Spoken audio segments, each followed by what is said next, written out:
वह माता और पिता बैरी हैं जो अपने बच्चे को पढ़ाते नहीं हैं, शिक्षा नहीं देते हैं।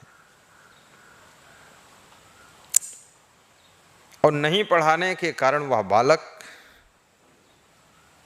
सभा बीच में ऐसे उसकी दशा होती जैसे हंसों के बीच में कौवा शोभा नहीं पाता।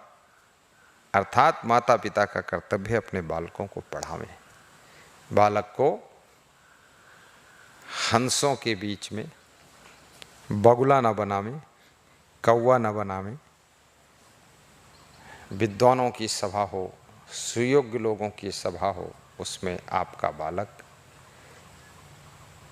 भी सुशिक्षित सुयोग्यता को प्राप्त करके वहाँ बैठेगा तो उस बालक का भी सम्मान होगा।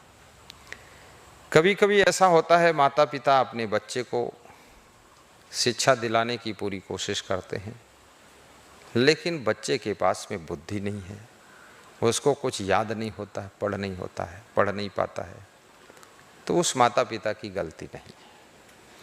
कभी कभी ऐसा होता है कि बच्चा तो बुद्धिमान है, लेकिन माता पिता के पास में व्यवस्था नहीं है और सेटिंग नहीं है, गरीबी बहुत है और भारी समस्याओं से माता पिता जूझ रहे हैं, इस कारण से भी वे नहीं पढ़ा पाते हैं। ऐसी कंडीशन में किसी भी प्रकार से मजदूरी करके, मेहनत करके, लोन ले करके भी यदि आपका बच्चा बुद्धिमान है तो उसको अवश्य पढ़ाइए और आपका बच्चा उन्नति करेगा, आगे बढ़ेगा, सुयोग्य बनेगा, सम्मान पाएगा, धनवान बनेगा, आपकी भी सेवा करेगा। और कभी कभी ऐसा भी होता है, यहाँ पढ़ाने की बात केवल इतना ही नहीं है कि भौतिक शिक्षा, साथ में आध्यात्मिक शिक्षा, नैतिक शिक्षा, सामाजिक शिक्षा और जीवन जीने की कला, ये सब बच्चे को सिखाना चाहिए। आपका बच्चा सुयोग्य बने और उसको संस्कार भी देना चाहिए। ये माँ का ही परम धर्म है कि अपने बच्चे को संस्कार दें, पिता का धर्म है बच्चे को अच्छे संस्कार दें। और संस्कार बच्चों को प्राप्त भी करना चाहिए, क्योंकि सब चीज़ स्कूल में नहीं मिलती है। आप जहाँ कोई अच्छी चीज़ देखिए वहाँ से सीखिए, वही संस्कार है, और कोई संस्कार थोड़े होता है। तो माता रिपुः पिता शत्रु बालो याभ्याम ना पाठयते ना शोभते हंस मध्ये सभा मध्ये बको यथा। हंसों की सभा में जैसे बगुला शोभा नहीं पाता है, ऐसे विद्वानों की सभा में, शिक्षितों की सभा में, सुयोग्य लोगों की सभा में अयोग्य, अशिक्षित और मूर्ख शोभा नहीं पाता है। वहाँ पर वो शर्मिंदा होकर सर नीचा करके बैठा रहता है। इसलिए बच्चों को भी संकल्प लेना चाहिए कि हम उच्च शिक्षा प्राप्त करेंगे, और माता पिता को भी संकल्प रखना चाहिए हम अपने बच्चे को शिक्षा दिलाएंगे। इस भारत देश में और अनेक देशों में मैंने देखा है बहुत से बच्चे भीख मांगते हैं, उनके माता पिता भी भीख मांगते हैं, पूरा परिवार भीख मांगता है, बहन भी भीख मांगती है, भाई भी भीख मांगता है, सब भिखमंगा जाति ही है उनकी। और भीख मांग मांग करके खाते हैं, पीते हैं, गंदे फंदे रहते हैं, ना कोई संस्कार है, ना कोई विचार है। जहाँ दांव मिल जाता चोरी भी कर लेते हैं, और जो गाड़ियाँ कहीं खड़ी चौराहों पर हैं, जाम लग गई खड़े हुए, गाड़ी पीटते रहते हैं, शीशा पीटते हैं, दे दो है, कुछ खा लें, मुंह पे हाथ ले जाते हैं ऐसे कि लाओ लाओ। अब ये बहुत बहुत बहुत देश की मान हानि है, देश का अपमान है कि जहाँ इस तरह भिखमंगे लोग घूम रहे हैं। अब उनके माता पिता की भी गलती है जो अपने बच्चों से भीख मंगवाते हैं। और शासन प्रशासन की भी गलती है। ये भीख मांगने वालों को कंट्रोल करना चाहिए, इससे देश की बदनामी होती है। ये लोगों को काम भी देना चाहिए, रोजगार दीजिए, ये काम करें और बच्चों को पढ़ाएं, तो समाज में उन्नति होगी, विकास होगा। अब अगला है कि बच्चे को किस उम्र तक प्रेम करना चाहिए, लाड़ प्यार करना चाहिए, और किस उम्र के बाद उसको कड़े अनुशासन में रखना चाहिए, और अधिक उम्र होने पर उस बच्चे के साथ मित्र का भाव रखना चाहिए। बहुत अच्छा है। और लाड़ प्यार करने से और अनुशासन रखने से क्या लाभ हानि है, इसलिए पुत्र को और शिष्य को कैसे रखना चाहिए, चाणक्य ने इसके बारे में बहुत अच्छा बताया है। लालनाद बहवो दोषा ताड़नाद बहवो गुणः तस्मात् पुत्रच्च शिष्यच्च ताड़ेन न तु लालेते। लालनाद बहवो दोषा, जब कोई माता पिता गार्जियन या गुरु अपने शिष्य पुत्र को लाड़ प्यार करता है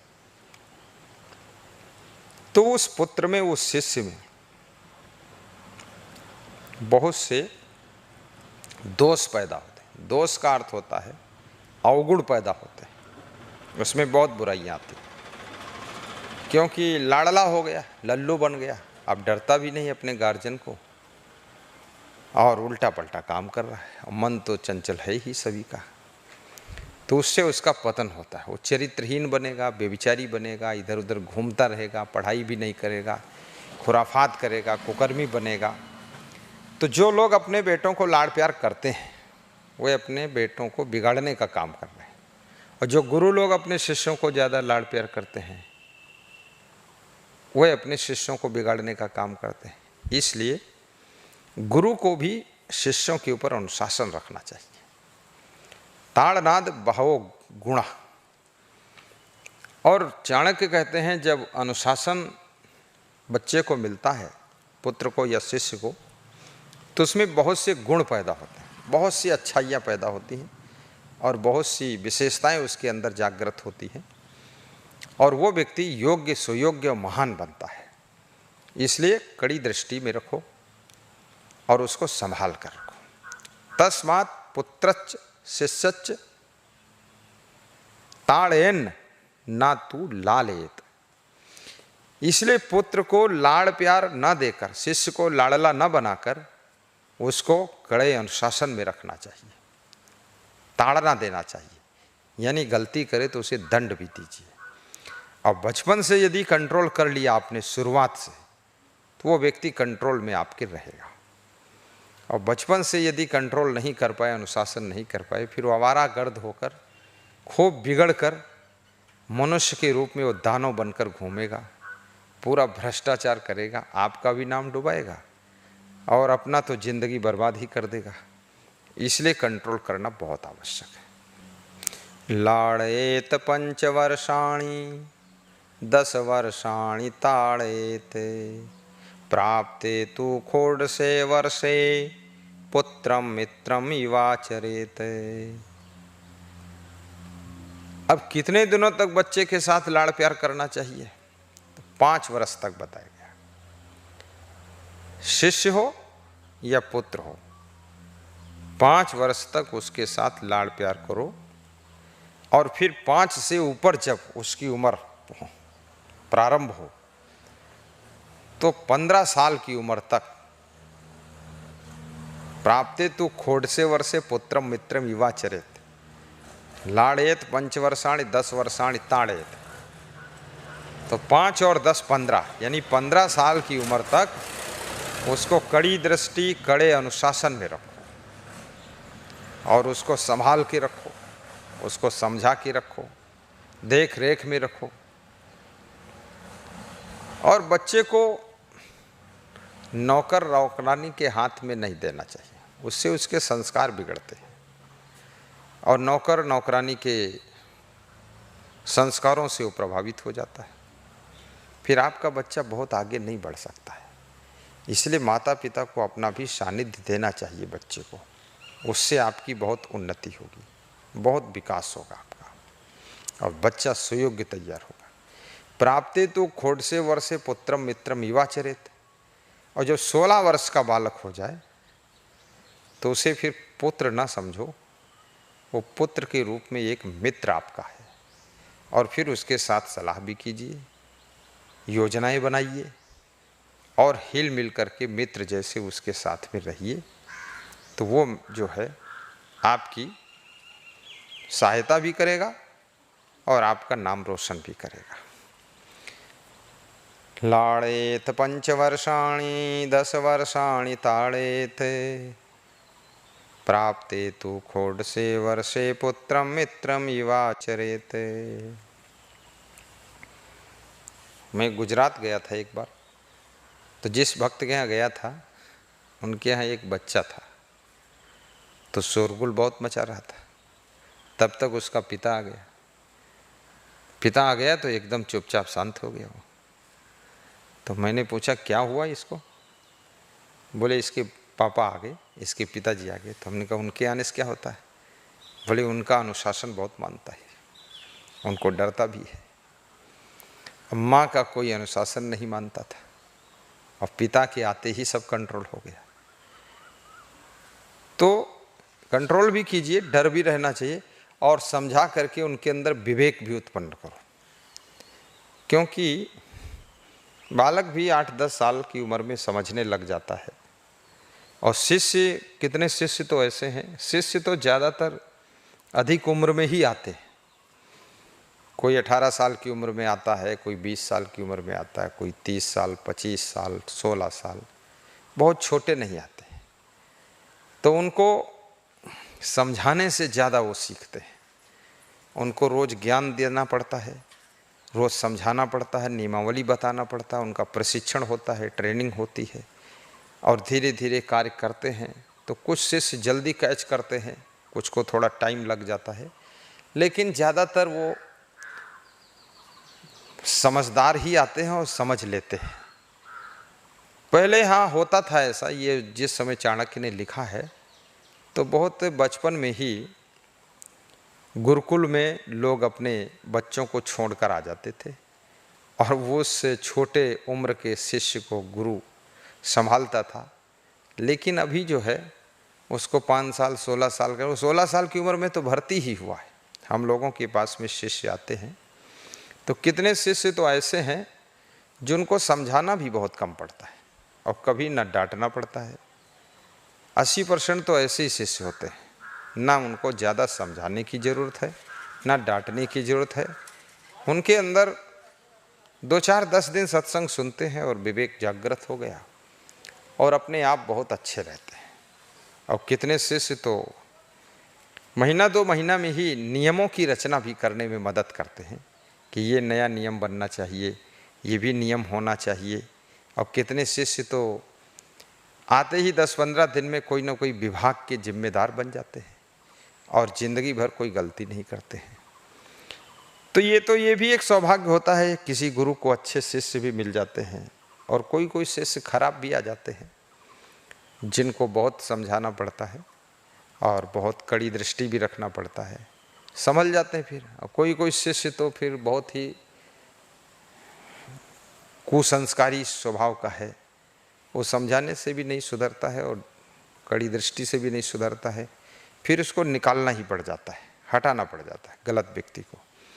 ना हटाने से और ज़्यादा डिस्टर्ब करता है, तो एक हटाना भी उसको मान लो दंड ही देना है और हटाने से जो है समस्या का समाधान हो जाता है। जो लोग शेष रहते हैं, सुखी रहते हैं, वो गलत आदमी के निकल जाने से सबको सुख शांति मिल जाती है। लेकिन मनुष्य को कितना ही समझाया जाए, कितना ही कड़ी दृष्टि रखी जाए, यदि उसका विवेक स्वयं का जागृत नहीं हुआ है तो किसी भी उम्र में, किसी भी टाइम में, किसी भी वक्त में वो बिगड़ जाएगा, गलतियां बहुत करेगा, पूरा भ्रष्ट होकर के गड़बड़ मचाएगा और उसकी आदतों का कोई ठिकाना नहीं। क्या क्या कुकर्म कर डालेगा। इसलिए ऐसा नहीं कि मनुष्य को बचपन में ही संभालना है, इसको जवानी में भी संभालना पड़ता है, बुढ़ापे में भी संभालना पड़ता है। कितने लोग बूढ़े हैं ताश खेल रहे हैं बैठकर, 60 साल के हैं जुआ खेल रहे हैं, कितने लोग 80 साल के हैं अब विवाह ढूंढ रहे हैं अपना, और कितने लोग जो है सब बीड़ी सिगरेट गांजा चरस तम्बाकू खा पी रहे हैं और सीख रहे हैं और कुछ नशा ढूंढ रहे हैं, और उम्र हो गई 70-80 साल की। बुढ़ापे में ही पतन होता जा रहा है और गड़बड़ेशन सब चालू है। तो मनुष्य किसी भी उम्र में बिगड़ सकता है।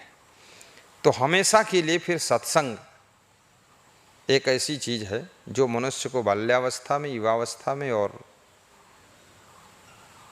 वृद्धावस्था में प्रवचन सुनना चाहिए।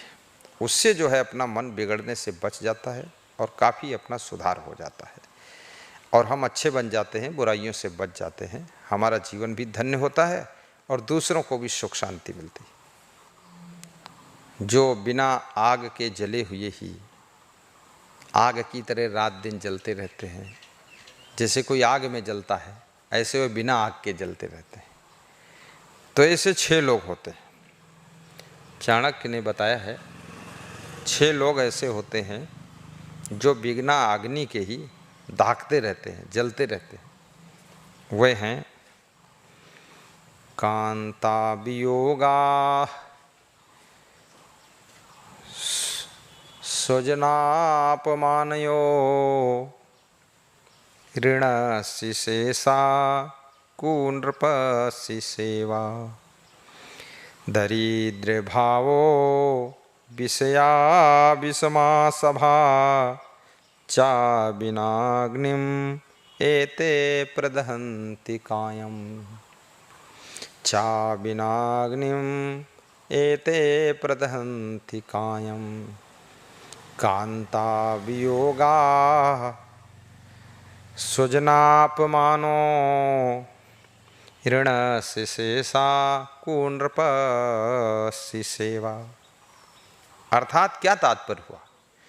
चाणक्य कहते हैं जिसके पास विवेक नहीं है, समझ नहीं है और गृहस्थी में है और त्याग नहीं है और उसकी स्त्री मर गई है या उसकी स्त्री को कोई चुरा ले गया है या उसकी स्त्री भाग गई है या स्त्री ने तलाक दे दिया है या स्त्री जो है उससे अलग हो गई है, तो उस स्त्री के विरह वियोग में वो रात दिन जलता रहता है, विरह अग्नि में जलता है। तो चाणक्य कहते हैं हालांकि वो अज्ञानी है और अज्ञानी ही जलेगा, ज्ञानी क्यों जलेगा? तो अज्ञानी लोग विरह की ज्वाला में जलते रहते हैं। कांता वियोगा, स्वजनापमानो, और दूसरे वे लोग जिनका अपने वर्ग में अपमान होता है, यानी अपने ही समाज में, अपने ही जाति भाइयों के बीच में, अपने ही घर में और अपने ही लोगों के बीच में कुछ ऐसे वे कर्म करते हैं, ऐसे उनके विचार होते हैं, ऐसा खान पान होता है, ऐसा आचरण होता है जिससे घर ही में उनका खूब अपमान होता है और अपने जाति भाइयों में खूब बेइज्जती होती है। तो ऐसे लोग भी अपमान की ज्वाला में दहक दहक कर जलते रहते हैं, क्योंकि अब अपने वर्ग जाति भाइयों के बीच में भी उनको सम्मान नहीं मिलता है, बहुत शर्मिंदा का दुख उठाना पड़ता है। ऋणस्य सेवा, और तीसरे वह लोग जो कर्ज में बंधे हुए हैं, बहुत कर्जा लदा हुआ है, 10 लाख 20 लाख 50 लाख करोड़ 10 करोड़ 500 करोड़ 1000 करोड़ लाख करोड़। अब कर्जा लेते तो चले गए, विवेक नहीं किया कि हमारे पास इतनी बुद्धि विवेक मेहनत करने की क्षमता है कि नहीं है, हम इस कर्जा को अदा कर पाएंगे कि नहीं अदा कर पाएंगे, हमारे पास में क्या सिस्टम है, ऐसा व्यवस्था है कि नहीं है। कुछ विवेक विचार नहीं किया और कर्जा ले लिया और कर्जा दिन रात बढ़ता जा रहा, दिन रात बढ़ता जा रहा है, रोज उसका ब्याज बढ़ रहा, इंटरेस्ट बढ़ रहा। अब उसकी टेंशन है। तो जो लोग कर्जे में बंधे हैं और बहुत कर्जा में डूबे हुए हैं और कर्जा अदा नहीं कर पा रहे हैं, वे भी इस कर्जे के बंधन की आग में निरंतर जलते रहते हैं। कुनृपस्य सेवा, और चौथे वह लोग जिस राजा के राज्य में रहते हैं वो राजा बहुत दुष्ट है, कुकर्मी है, ना तो उसका आचरण सही है, ना बुद्धि है, उल्टा पलटा निर्णय लेता है, ना तो रोड बनाता है, ना पुल बनाता है, और जाति पाति के मत मजहब के दंगे खड़े कराता है, और उल्टी पलटी राजनीति, कूटनीति, कपटनीति, छल नीति करता है। और ऐसे राजा के राज्य में रहना पड़ता है और उसी की सेवा करना पड़ता है, मातहती करना पड़ता है। तो ऐसे लोग भी अंदर से घुटन भरी जिंदगी जीते हैं और घुट घुट करके जलते रहते हैं और वे भी बहुत दुखी रहते हैं। पांचवें वह लोग दरिद्र भावो विषमा सभाचा, और पांचवें वह लोग हैं जो दरिद्रता के मारे हुए और अपने प्रतिकूल सभा में बैठना पड़ गया, जहाँ पर कोई वक़्त नहीं है, जहाँ बैठना नहीं चाहते हैं वहीं बैठना पड़ता है, और सब लोग वहाँ उनके प्रतिकूल हैं, प्रतिकूल निर्णय हो रहे हैं, उनके उल्टा ही डिसीजन हो रहे हैं। अब उनके बीच में बैठ करके वो लोग बहुत दुखी होते हैं। विषमा सभा, दरिद्र भाव और विषमा सभा, यानी ऐसी सभा है जिसमें उनके लिए विषमता है, प्रतिकूलता है, अनुकूलता नहीं है, और ऐसी सभा के सदस्य बनकर वहाँ बैठे हैं सर झुकाए हुए। तो वह लोग भी बिना आग के जलते रहते हैं। और दरिद्र भाव, जो लोग दरिद्रता में डूबे हैं, दरिद्रता भी एक भयंकर आग है। जिस आदमी के घर में बहुत गरीबी होती है, बहुत दरिद्रता होती है, न शक्कर खरीदने के पैसे हैं, न चप्पल खरीदने के पैसे हैं, न दवा लेने के पैसे हैं, भारी दरिद्रता है घर में, तो वो व्यक्ति दरिद्रता की आग में जलता रहता है। तो ये 6 प्रकार के लोग।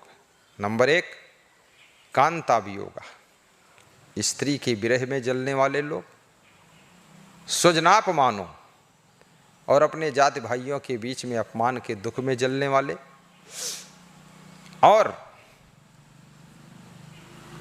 तीसरे ऋणस्य शेषा, कर्जे में डूबे हुए लोग, कुनृपस्य सेवा, और दुष्ट राजा की सेवा करने वाले लोग, दरिद्र भाव और दरिद्रता में जिंदगी जीने वाले, और विषमा सभा, और जो प्रतिकूल सभा है उसमें बैठने वाले लोग, विनाग्निना, विनाग्निम एते प्रदहंत कायम, कायम माने लगातार, निरंतर, प्रदहंत माने जलते हैं ज्वाला में, वह दुख की ज्वाला में निरंतर जलते रहते हैं।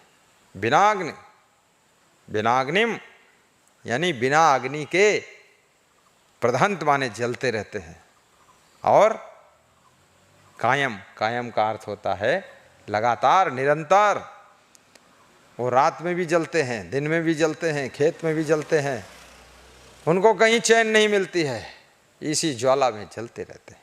इसलिए मनुष्य को विवेक रखना चाहिए।